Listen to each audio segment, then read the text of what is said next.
quel que soit le niveau qu'on a, on sera confronté à des défis.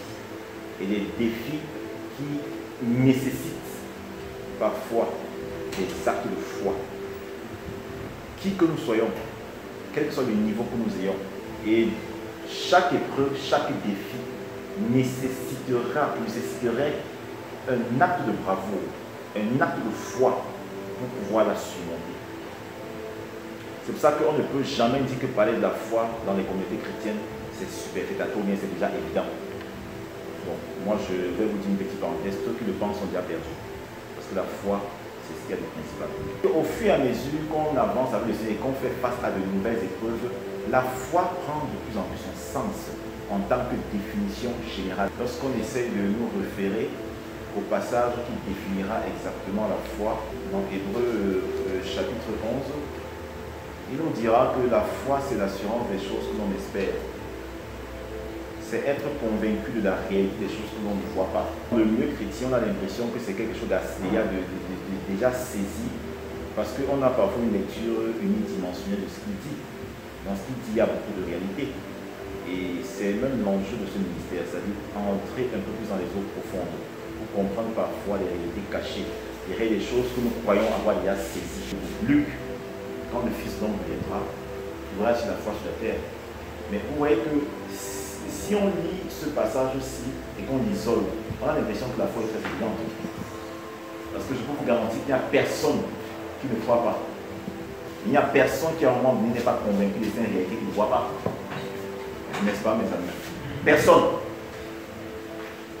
Ce qui alimente l'homme dans la terre, c'est même dans les communautés chrétiennes, nous, à un moment donné, ce qui nous alimente dans notre marche avec le Seigneur, ce n'est pas l'espérance. Et dans le New Age aussi, il y a un aspect qu'on présente qui est consubstantiel à ce qui est présenté ici comme étant la foi. La pensée positive, n'est-ce pas? Ce que tu crois que tu dois avoir, il faut penser que tu l'auras et tu l'auras. On voit que c'est comme la foi, puisque effectivement, penser avoir une chose que je n'ai pas et avoir une ferme assurance que je l'aurai. C'est ça, être convaincu de la réalité des choses qu'on ne voit pas. Donc, je suis convaincu d'une réalité, je sais que j'aurai. C'est aussi ça la pensée positive. Bon, l'enseignement d'aujourd'hui va être un peu autrement, mes frères. Je veux un peu sortir de cette routine un peu trop religieuse, où on balance des versets bibliques comme ça sans comprendre parfois le fond. C'est pour ça que l'apôtre Paul pourra dire que la lettre tue. C'est la même lettre, n'est-ce pas? Ça peut emmener en enfer, ça peut égarer. Ça peut égarer. Parce que si on estime qu'il suffit de penser à quelque chose et d'avoir une faible pensée que ça va arriver, et lorsqu'elle arrive, on exube devant les gens et on dit, vous voyez, j'avais eu la foi et c'est arrivé. Pour des choses même parfois qui sont antinomiques avec les exigences de Dieu, vous voyez qu'il peut y avoir problème. Quand le Fils d'homme reviendra, trouveras-tu la foi? Parce qu'il n'y a que lui qui comprend la foi telle qu'elle est réellement. Or, pendant qu'il le disait, vous pouvez vous imaginer un peu la stupéfaction de ses disciples qui, dans la marche avec lui, avaient une certaine compréhension de la foi. Vous pouvez vous imaginer la stupéfaction des autres qui pouvaient peut-être l'accompagner. Vous pouvez vous imaginer la stupéfaction de ceux qui l'écoutaient. Mais la foi n'est pas quelque chose de nouveau.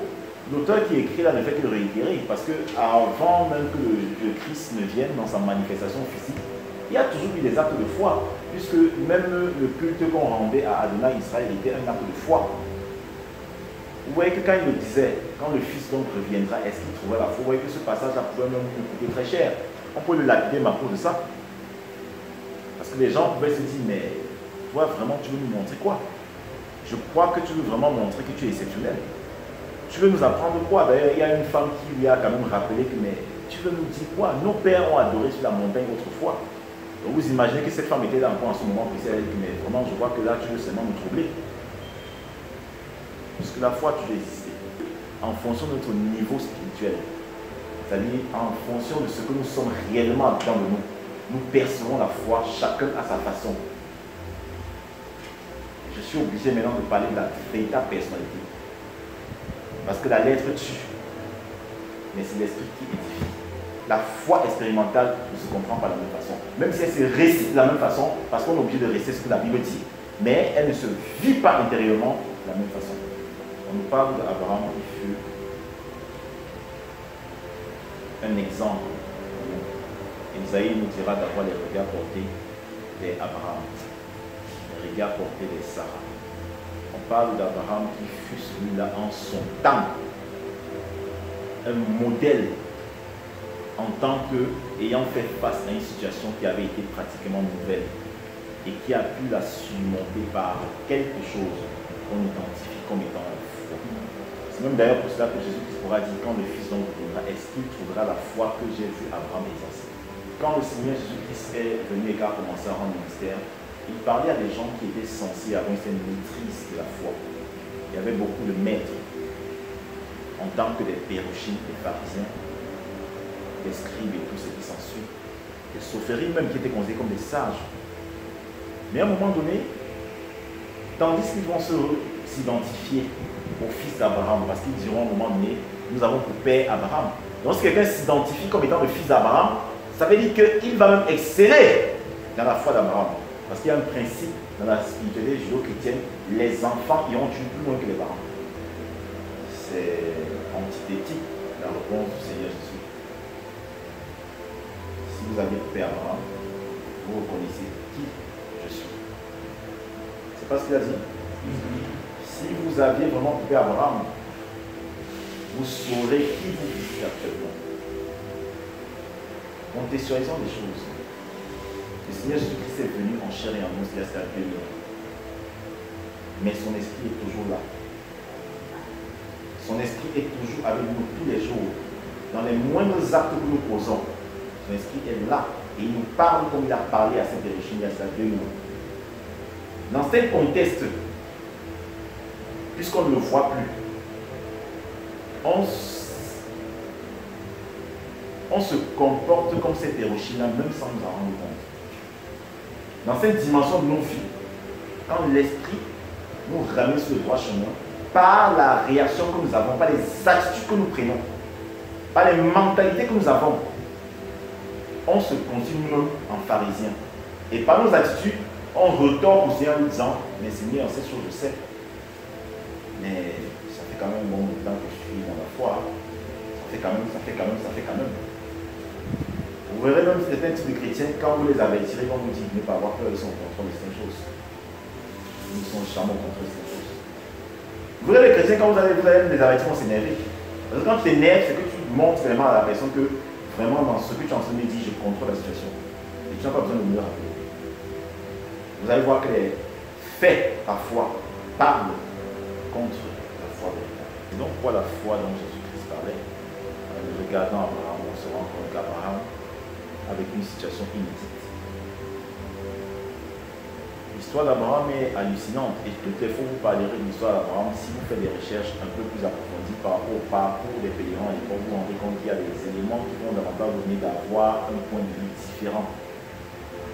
Il y a des éléments qui vont s'ajouter, qui vont vous aider à voir la foi comme vous ne l'avez jamais vu par le passé. Quand on dit d'avoir les regards portés vers Abraham, c'est très difficile. Parce que ce qu'Abraham a fait était très difficile. En ce temps, ce qu'il a fait était très difficile.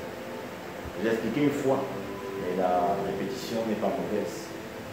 Avant même le sacrifice, le fait qu'Abraham quitte le lieu où il était pour venir dans notre lieu, c'est un défi. En ce temps, les moyens technologiques ne permettaient pas déjà qu'on puisse avoir une aisance dans le voyage, dans le déplacement. Vous voyez qu'il y avait des personnes qui avaient un mode de vie un peu plus sédentaire. C'est-à-dire c'était plus facile une fois qu'on est installé quelque part de pouvoir y rester. Et ça n'a pas changé. On remarquera très bien là que parfois, nous avons ces habitudes-là. C'est-à-dire quand on est à bien quelque part, on arrive, on n'aime pas trop le changement. Quand tu es à bien quelque part, lorsqu'on te change, tu as tellement mal.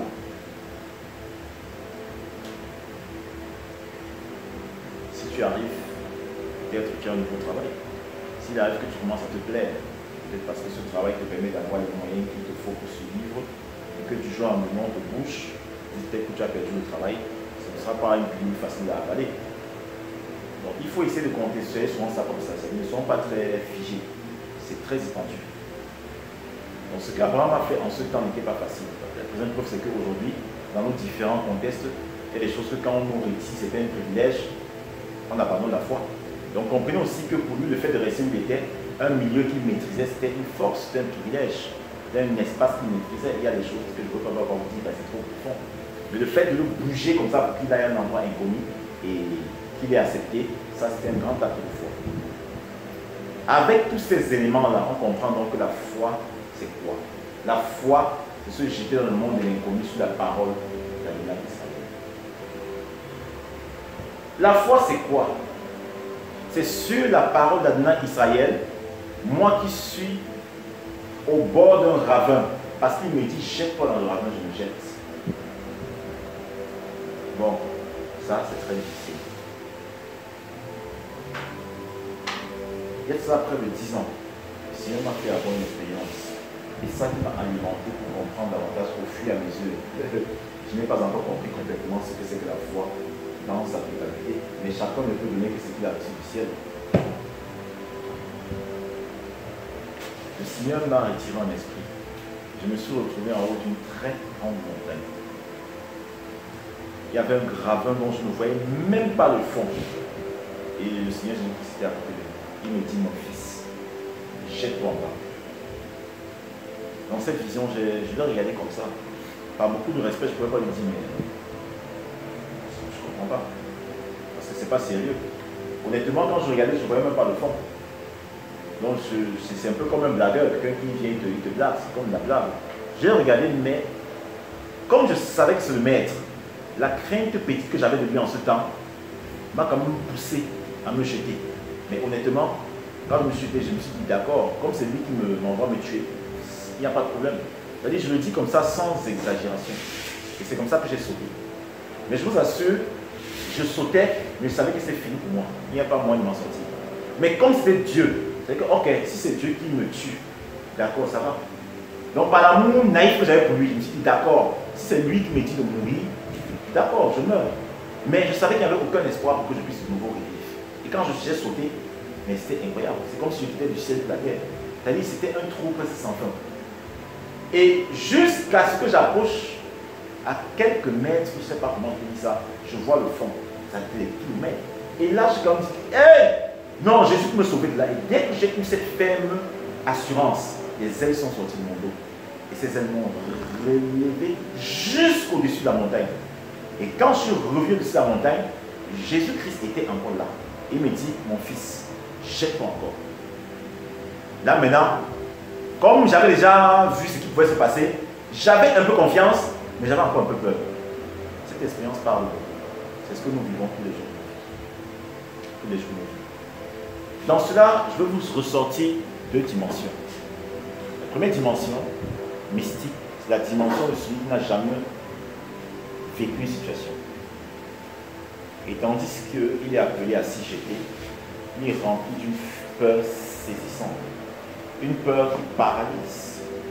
Cette peur est profonde. Mais quand cette personne se lance dans cette épreuve, se lance dans ce gouffre-là, sous la parole de Dieu, parce qu'il y a quand même un fond, ce fond c'est l'amour de Dieu, se lance en disant que, ok Dieu, je sais quand même de toi que tu es bon. Si c'est toi qui décides de me faire ça, d'accord, d'accord, je fais, mais bon, tu n'as pas trop d'espoir. Une fois que la personne se lance et que la personne s'en sort parce qu'il a manifesté un acte de foi à un moment donné, Dieu ne tient pas compte du temps d'ignorance.